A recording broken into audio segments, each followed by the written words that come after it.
आज हमारे बीच में भीम आर्मी के कार्यकर्ता अखिलेश जी मौजूद हैं। आइए उनसे जानते हैं। पिछले दिनों वो काफ़ी जगह धरनों में हमें दिखाई दिए। धरनों में ईवीएम के खिलाफ एक संघर्ष चला रहे थे काफ़ी लोग, उनमें भीम आर्मी का भी सहयोग रहा ईवीएम को हटाने के लिए। अखिलेश जी, अच्छा ये बताइए, आपके कुछ दिनों से आपके आंदोलन भी हम देख रहे थे ईवीएम के खिलाफ। ईवीएम के खिलाफ क्यों आंदोलन कर रहे हैं आप लोग? ईवीएम एक है जो लोगों की सोच मारने का काम करती है, जो लोगों के अधिकार मारने का काम करती है। ईवीएम, बाबा साहब ने कहा था कि वोट हमारा बेटी है, बेटी मतलब हम उसकी रक्षा करेंगे, वही हमारी सरकार है। अगर हमारा वोट ही चोरी हो जाता है, अगर हमारी इज्जत ही चोरी हो जाती है, हमें वोट से ही ताकत मिलती है, हमें वोट से ही इज्जत मिलती है, और वोट के लिए ही ये नेता हमारे आगे पीछे घूमते हैं। और अगर हमारा वोट ही चोरी हो जाता है तो हमारा कोई महत्व ही नहीं रह जाएगा। इसका कोई प्रमाण है कि आपका वोट चोरी हो जाता है? बिल्कुल इसका प्रमाण है। जो सुप्रीम कोर्ट के वकील हैं, जो भानु प्रताप सिंह और मोहम्मद, क्या नाम है उनका, जो भी वकील हैं, उन लोगों ने इसको प्रैक्टिकली करके दिखाया है। उन लोगों ने दिखाया है कि ईवीएम को कैसे हैक करते हैं और कैसे किस प्रकार से वोटों में धांधली होती है, किस प्रकार से लोगों जनता का हक मारा जाता है, किस प्रकार से जनता का शोषण किया जा रहा है। आप तंवर जी के साथ भी हमने देखा है आपको, तो तंवर जी भी उस पर बैठे थे धरने पे, तो उसका कोई रिजल्ट निकल के आया सामने? देखिए, हमारी कोई पार्टी नहीं है, ना तो हम किसी पार्टी का सपोर्ट करेंगे। अगर करेंगे भी, अभी जो संगठन चल रहे हैं, हमारा जो बहुजन समाज का व्यक्ति है, अगर वो कहीं पे भी पीड़ित होता है, अगर उसका हक मारा जाता है, तो हम वहां पहुंचेंगे और उसकी आवाज उठाने का काम करेंगे। सबसे पहले आगे हम जाएंगे। आपको लगता है कि ईवीएम हटने से दलित, ओबीसी, एससी, माइनॉरिटी, इनको हक मिल जाएगा क्या? हमें हक मिलते हैं सिर्फ वोट से। हमें वोट से ही हमारा जो प्रतिनिधि है उसको चुनने का अधिकार है। अगर हमारे जो वोट हैं उन्हीं में ही चोरी अगर हो जाएगी तो हम भरोसा किस पर करेंगे? अगर लोकतंत्र की हत्या हो रही है, ऐसे वोटिंग की चोरी हो रही है, ये जो ईवीएम मशीन आई है, इन्होंने जिस तरह से धांधली की है, इस तरह से हम किस पे भरोसा करेंगे? लेकिन ईवीएम मशीन तो कांग्रेस ही लेकर आई थी, और 10 साल कांग्रेस भी सत्ता में रही ईवीएम के दम पे, और 15 साल दिल्ली में कांग्रेस की शीला दीक्षित सरकार सत्ता में रही, तो उन्होंने तो गलत नहीं बताया इसको, ईवीएम को। बीजेपी ने खुद मुकदमा डाला था अटल बिहारी वाजपेयी ने कोर्ट के अंदर कि ईवीएम को हटाओ। फिर हटाया क्यों नहीं? अगर बीजेपी में मुकदमा डाला था, अगर बीजेपी को लगता है, कांग्रेस क्या है? कांग्रेस ने जनता का शोषण नहीं किया। कांग्रेस ने भी जनता का शोषण किया। कांग्रेस कोई ऐसी पार्टी नहीं है जिसने अल्पसंख्यकों, SC, OBC लोगों का शोषण नहीं किया। सबसे ज्यादा कांग्रेस और बीजेपी ने शोषण किया। क्या आपको लगता है कि आने वाले समय में अगर ईवीएम हट जाती है तो हमारे कुछ प्रतिनिधि चुनकर वहां जाएंगे जो हमारे समाज का कुछ भला कर पाएंगे? बिल्कुल, अगर हमारे प्रतिनिधि चुन के जाते हैं तो हमारी आवाज उठाने का काम करेंगे, बहुजन समाज को जागरूक करने का काम करेंगे। जो उनकी आवाज, दबी कुचली आवाज है, वो संसद में बोलने का काम करेंगे, उनको हक दिलाने का काम करेंगे। उनमें जो गांव में हॉस्पिटल और नालियां, रोड आदि प्रकार के जो काम है बहुजन समाज और अति पिछड़ा वर्गों के, वो काम कराने का काम करेंगे अगर हमारे लोग जाते हैं तो। उत्तर प्रदेश में मायावती की जैसे एक भी सीट नहीं आई, तो क्या ईवीएम का रिजल्ट था ये? बिल्कुल ईवीएम का रिजल्ट था। अगर जो बहुमत की सरकार बनती है उसके बाद ऐसा कैसे हो सकता है कि एक भी सीट नहीं आए?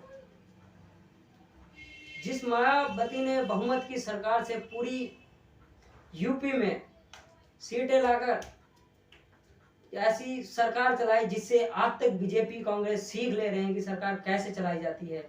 और जो बहन जी की सरकार में जिस प्रकार से काम हुआ, उस प्रकार से अभी तक किसी भी सरकार में काम नहीं हुआ। आने वाले समय में उत्तराधिकारी मायावती का चंद्रशेखर भाई को देख सकते हैं, जहाँ मायावती के भतीजे जो उन्होंने चुने उन्हें देख सकते हैं। देखिए, ये फैसला मायावती जी का है, बहन जी का है। इस फैसले पे हम कुछ नहीं कह सकते, क्योंकि वो अगर वो जनता के हित में फैसला लेती हैं तो वो भाई चंद्रशेखर को अपना उत्तराधिकारी बनाएंगी और आकाश आनंद को वहां पद से हटाने का काम करेंगी। उत्तर प्रदेश के ओबीसी, दलित समाज और मुस्लिम समाज ये अपना उत्तराधिकारी उत्तर प्रदेश में मायावती के बाद बड़ा नेता, बड़ा चेहरा किसको देखते हैं? देखिए, अगर अभी इस स्तर पर देखा जाए तो पूरा देश जो शोषित, पीड़ित, वंचित लोग हैं, माइनॉरिटी, अल्पसंख्यक लोग हैं, जो मुसलमान वर्ग के लोग हैं, वो सबसे बढ़िया नेता और सबसे ऊंचा स्तर पे नेता चंद्रशेखर भाई को देखते हैं, जो उनकी आवाज को उठाने का काम करते हैं। कोई भी मामला हो या कोई भी कांड हो या किसी को भी सताया गया हो, जैसे कि मूछों को रखने पर लोगों की मृत्यु कर दी जाती है और मटके से पानी पीने पर लोगों को मार दिया जाता है। छतरपुर में एक दलित की शादी होने पर लोग आके तमंचे लहराते हैं। जो इन लोगों का शोषण कर रहा है, उन लोगों का सबक सिखाने का काम केवल भीम आर्मी ने किया, चंद्रशेखर भाई ने किया।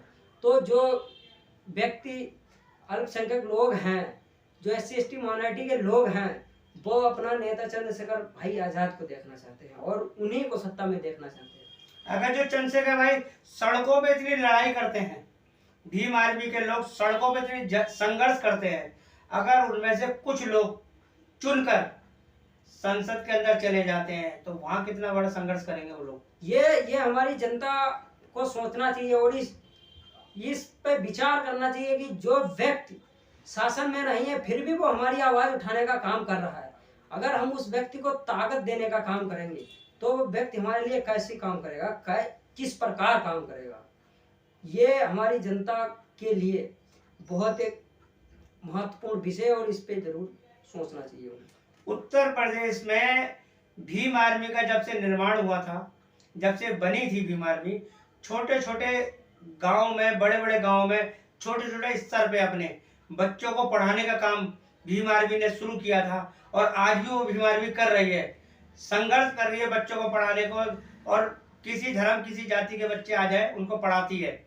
वो लोग संसद में अगर जाएंगे तो जनता के लिए कितना फायदा होगा।